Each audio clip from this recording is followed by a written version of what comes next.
fluctuated between different levels of social anxiety throughout my life, but I would say that this past year or two, I have been doing reasonably well, and so I figured it's a good time to talk about this again. If we put social anxiety on a spectrum, on the far right, we have intense fear of most social interactions, so strong anxiety. On the far left, we would have discomfort in most situations, so mild anxiety. When I have been closer to the far right, I have avoided going to places and meeting people at all costs, because even if I went, I wasn't able to enjoy myself. I would just wonder if whoever I was with was having negative thoughts about me, if they thought that I was being annoying or weird, despite having no evidence of any of it. I'd also wonder if people were noticing my discomfort by the way that I spoke or by my body language, which made me even more uncomfortable. And it wasn't just in social situations, even just walking down the street, I would wonder if strangers were judging me. Obviously, my logical brain knew that it makes no sense, but anxiety is not logical. If it was, a whole 50 million adults in the US would not be dealing with it. And if you ask me, I definitely think that that statistic is an underestimation. Now, it is natural to want to fit in. It's natural to want other people to like you. It's natural to want validation to some extent. I think we shouldn't demonize those natural human desires. It is not natural nor desirable, however, to avoid life, to hide and to live in fear. It's nothing short of exhausting. We all just want to be able to relax and enjoy life. Now, I'm really excited to share this story with you today. You know, it's not always easy to deliver the right emotions in a video like this, but one of the keys in doing that really is in creating the sound design, and it is my favorite part of editing. Ever since I started making videos about 4 years ago, I have almost exclusively been using Epidemic Sound for the music and sound effects, so I was really happy when they wanted to sponsor this video today. Finding the right music and sound effects for each video is a huge part of the story. So I have lists of saved songs that I create for almost every video that I make, because I look so hard for the perfect track. So oftentimes I'll just go back and reuse old music that I've used before.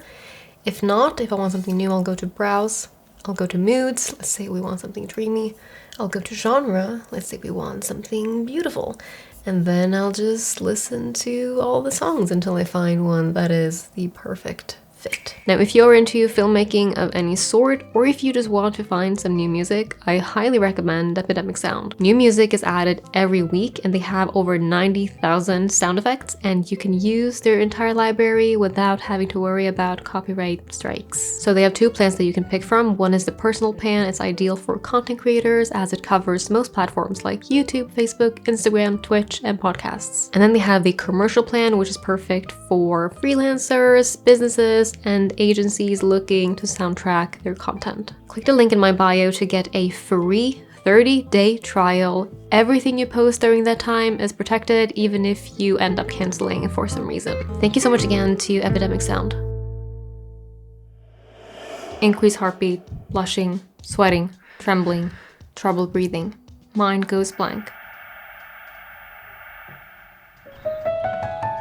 Fear of being judged in social situations, fear of being embarrassed or humiliated, avoiding events or social interactions, fear of being the center of attention. Social anxiety, the fear of negative evaluation.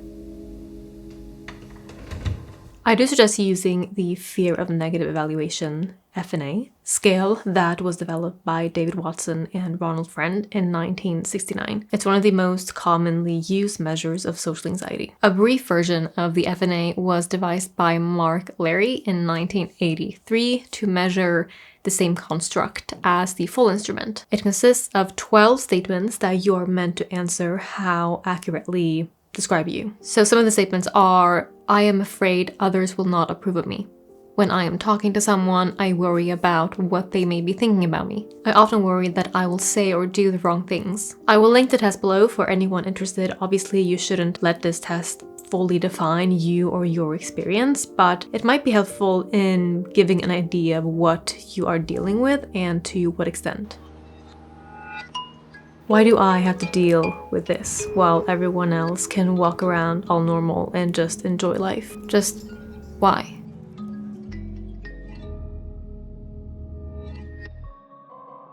I'm sure you have asked yourself that question if you are dealing with social anxiety. Despite social anxiety being one of the most common anxiety disorders, it seems to be unclear exactly why it develops. But we do know that hereditary and environmental factors play a role. Things like having overprotective parents and critical parents, and having negative social experiences as a child, like being socially humiliated or laughed at. It is more common amongst girls and women, and it commonly develops during early teen years. Speaking of teen years, my therapist actually suggested that I don't dig into the past. She claimed it wouldn't help with my social anxiety and that I should focus on the now and what's ahead. And while she might be right, maybe it isn't actually helpful, but I personally want to know why I am the way that I am. And I don't even know what to do with that information, but it's somehow comforting to know that there's a reason for why things are the way they are. Now, will digging into the past be helpful to you, or should you do what my therapist suggested? I don't know, but I think it's worth finding out. With that being said, going to therapy did help me identify and address some of those unhelpful thoughts and beliefs that I was having about myself. Some other things that have been helpful. Exposure therapy. It's where people face a feared social situation until their anxiety decreases or the anxiety-related experiences are disrupted. It's well researched. So okay, if I could talk to Lana from, I don't know, 5 years ago to give her one piece of advice on social anxiety, I think this is what I would tell her. You need to expose yourself to social situations. Avoiding them will make it worse, and you will get stuck in a negative cycle where even the few social situations that you can handle well now, even those will become unhandleable. You need to say yes more. You need to say yes to life. This next piece of advice or insight that I would like to share, I believe applies to someone who is in a place where they're capable of improving on their own. I'll be generalizing since I don't know, for example, what it's like not to be neurotypical. Perhaps you never actually learned to socialize. I cannot put myself in anyone else's shoes. But personally, this was huge for me.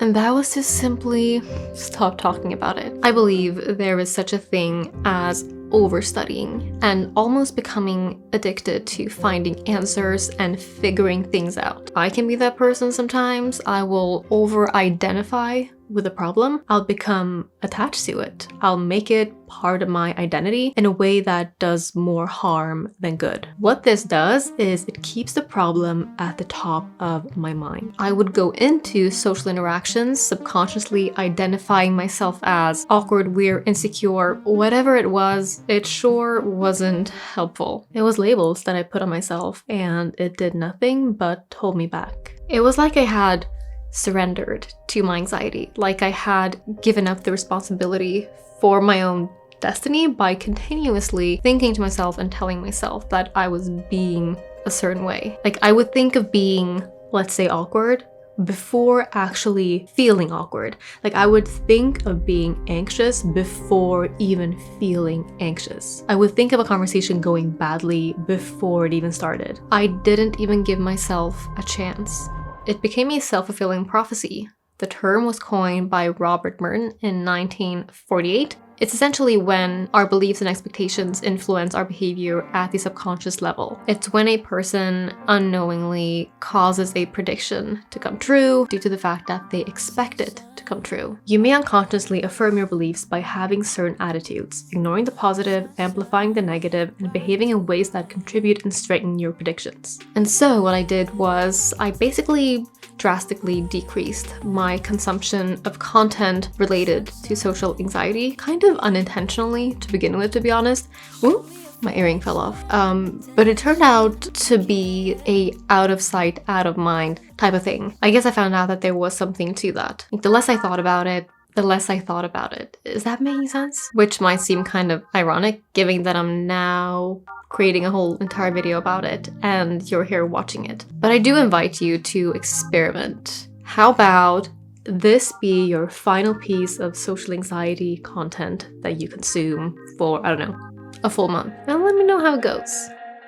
letting go of control and the idea of perfection. The best social interactions aren't necessarily those that float seamlessly. Perfection isn't the key to meaningful connection. There will be silences, there will be awkward laughs.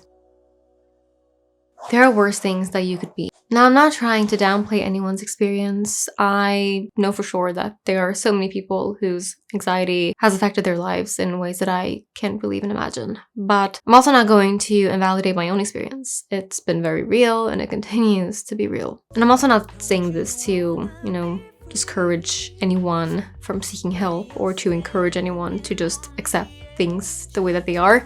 We all deserve to be able to just live happily, peacefully, without these awful mind ghosts. But one thing that I think to myself sometimes is, there are worse ways that one could be. Social anxiety, as we've discussed, really is about the fear of how one is being perceived.